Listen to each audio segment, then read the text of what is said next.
When I look back at the Middle Ages, what really jumps out at me is how people were constantly hammered by wave after wave of diseases that spread through entire populations. Everyone talks about the Black Death, usually calling it the worst health disaster of that era. But the truth is, plenty of other illnesses were roaming around that ended up killing far more folks than the plague ever did. So, as I imagine myself stepping back into those medieval days, I can't help but think about all the health problems people faced and why cancer, of all things, managed to show up long before anyone started using the kind of chemical-filled products we associate with modern tumors. Now, let me switch gears for a minute because I recently got my hands on this massive book called The Ultimate Guide to Rebuilding a Civilization. It's over 400 pages of some of the most impressive, medieval-inspired engineering knowledge I've ever seen.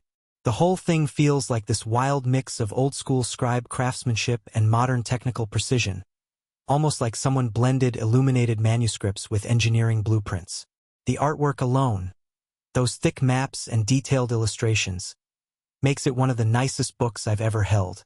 And the topics inside range from astronomy to siege weapons, laid out in a way that honestly feels like it could help someone rebuild the world after everything falls apart. Or at least make you look like the smartest guy at the campsite. One of the surprise sections I love dives into the whole legend of Santa Claus, exploring the folklore behind him but still keeping that medieval vibe, which somehow works perfectly. But the book doesn't stop there. It's crammed with so many sections, honestly it feels like millions when you flip through it, that it manages to offer something for everyone, whether you're after simple, digestible nuggets or complicated, brain-stretching knowledge. And to top it off, there's a hidden quest woven through the pages. It's a secret puzzle that readers around the world have tried to crack, and supposedly only 7 people have managed to solve it so far, which turns reading it into this fun mix of education and adventure. Whether it's the stories, the deep-dive explanations, or that mysterious puzzle, the whole book keeps you hooked from beginning to end. And just so you know, this video is sponsored by the book, The Ultimate Guide for Rebuilding a Civilization. If you're hunting for a sharp, good-looking gift that sparks curiosity and helps support the channel, check out the link in the description and pick up a copy. Anyway, let's get into today's topic. Welcome to medieval madness. When it comes to epidemics in the Middle Ages, the trouble started early. The plague first hit in 542, and after that, Europe got smacked with wave after wave of illnesses: smallpox, measles, tuberculosis, anthrax, scabies, sweating sickness, dancing mania, leprosy, and eventually the infamous bubonic plague, the Black Death. That one rolled in around 1346 and wiped out somewhere between a third and half of Western Europe. Even after that devastating blow, smaller plague outbreaks kept flaring up for more than 3 centuries. When you read some medieval histories, it feels like the bubonic plague is the only disease anyone ever talks about, which made me wonder about all the others. What were they actually like? The truth is, life in those days was rough and incredibly unhygienic. Out in the countryside, honestly, even in castles, homes were chilly, dark, and damp. People didn't understand that filthy living conditions, dirty households, and poor personal hygiene were basically breeding grounds for disease. The American historian C. Warren Hollister paints a pretty vivid picture.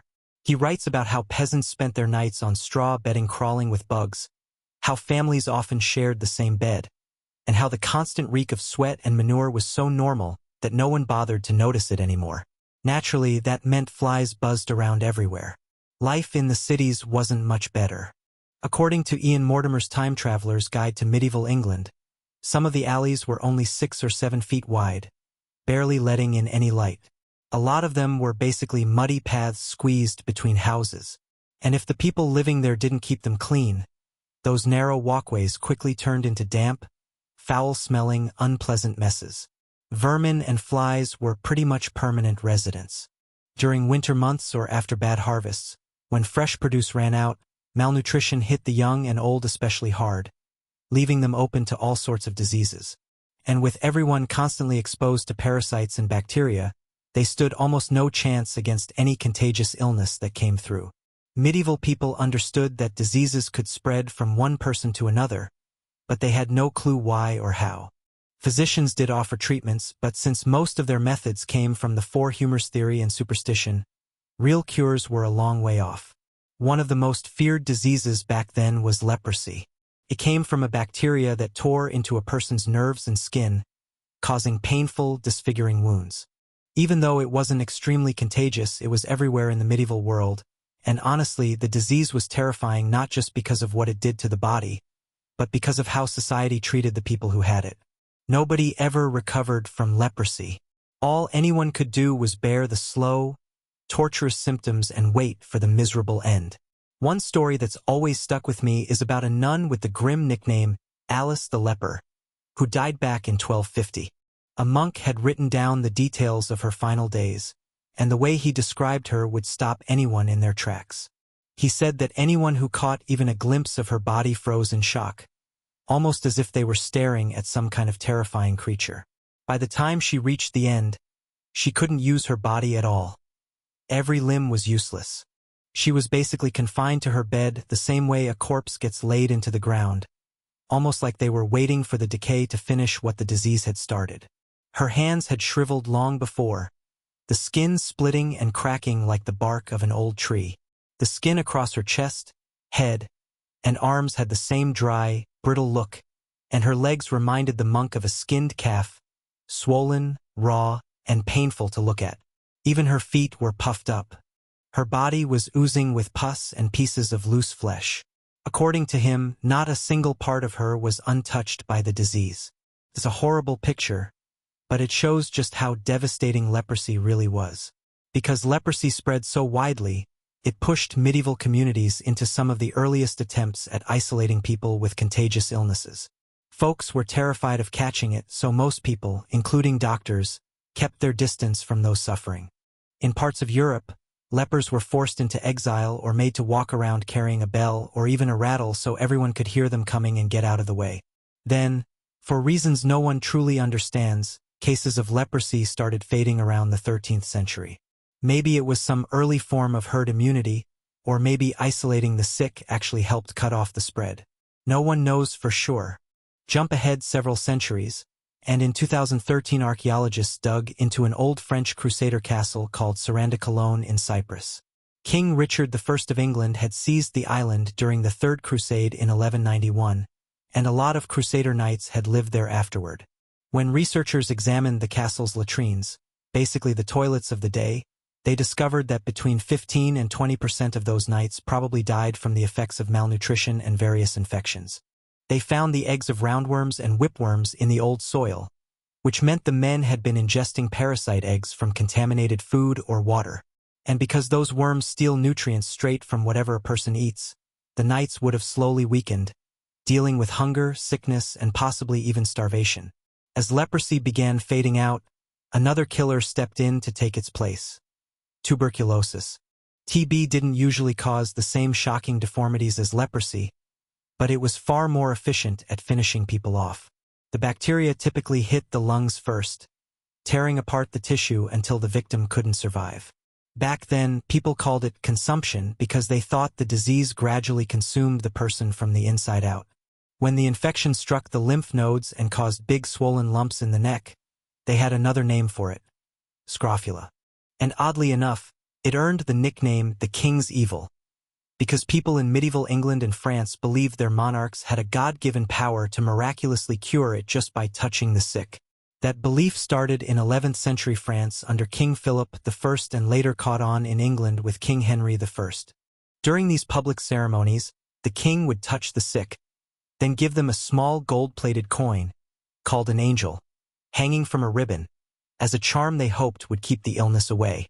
City life in those days created a lethal mix of problems. Crowded homes meant that diseases like epidemic typhus spread easily through body lice, while mites and fleas passed around other infections. People weren't just dealing with fevers. They faced terrifying symptoms like sky-high temperatures, rashes, hallucinations, slipping into comas, and finally death. And thanks to the filthy living conditions, folks frequently caught dysentery and typhoid fever. Both spread through food and water contaminated with human waste. Dysentery caused constant, draining diarrhea that quickly dehydrated people, putting them in real danger.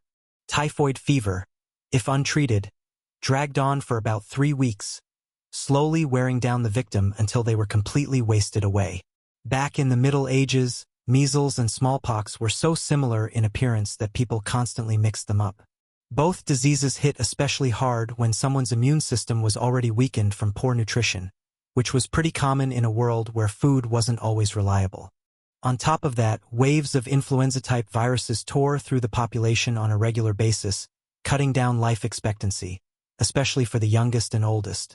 When you look at the numbers, only about 9% of medieval people ever reached the age of 60, which really shows just how harsh life was. Then, in 1346, the world was blindsided by the arrival of the Black Death, the deadliest threat humanity had ever encountered up to that point. It spread across continents with terrifying speed. And now, according to biological anthropologist Dr. Jenna Dittmar, we have to add something else to the list of major medieval diseases: cancer. In 2021, a research group from the University of Cambridge examined 143 adult skeletons pulled from 6 medieval cemeteries around the region. These burial sites dated all the way from the 6th century to the early 1500s and included places like an Augustinian friary and the Hospital of St. John the Evangelist, which would have cared for the sick and the poor. This study was groundbreaking because it was the first to use both X-rays and CT scans to look for cancer inside ancient bones.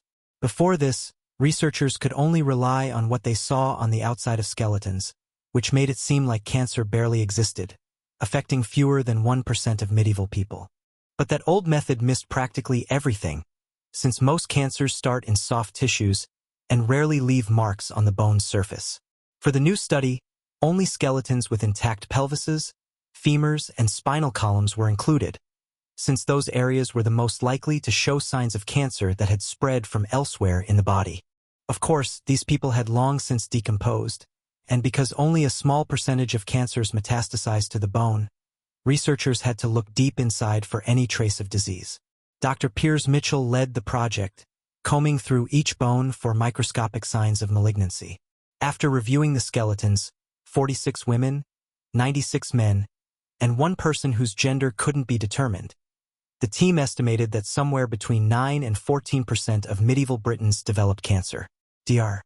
Dittmar pointed out that, until now, historians assumed that medieval health problems were dominated by things like dysentery, the bubonic plague, malnutrition, injuries, and warfare. But with this new evidence, cancer clearly belonged among the major illnesses that people faced in those times.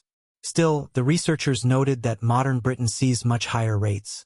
Around 40 to 50% of people have cancer by the time they die. That's roughly 3 to 4 times higher than what the medieval numbers suggest.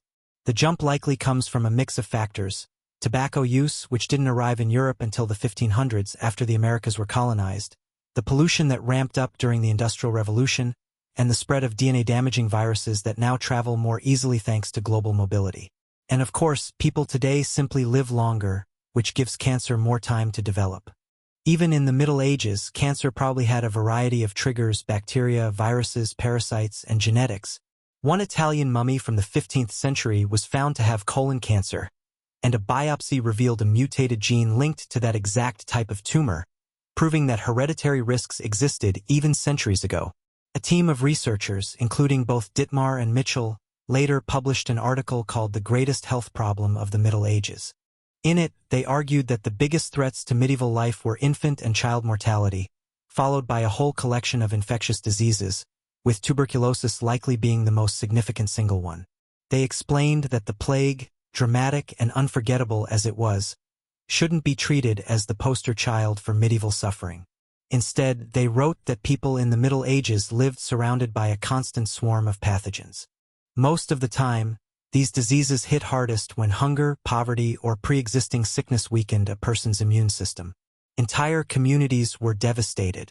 Infectious illnesses shaped everything: grief, settlement patterns, the success or failure of military campaigns, and even long-term population trends. If you enjoyed diving into all of this with me, make sure to subscribe. We put out videos like this every day. Thanks so much for watching.